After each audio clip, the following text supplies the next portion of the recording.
Hello, today I'm gonna show you how to measure for a new screen door. Get a little sample here.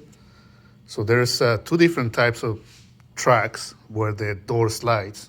One is called U-shape track. The other one is a T-track. This one is the U-shape. It's deep inside, and there's the track.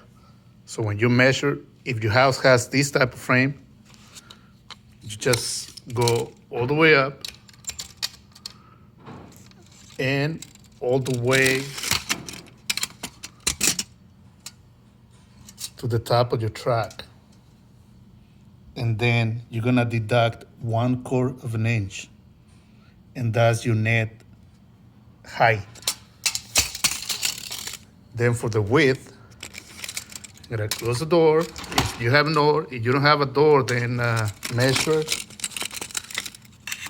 from the jamb all the way to where the panel, the fixed panel starts, the glass panel.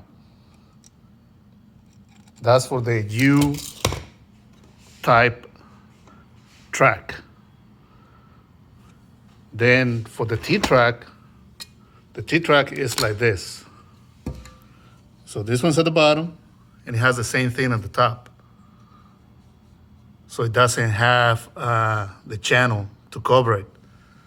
So that one, you're gonna measure from here all the way to here, and that's your net size.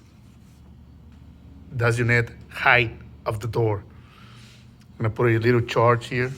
You can screenshot it so you can see it.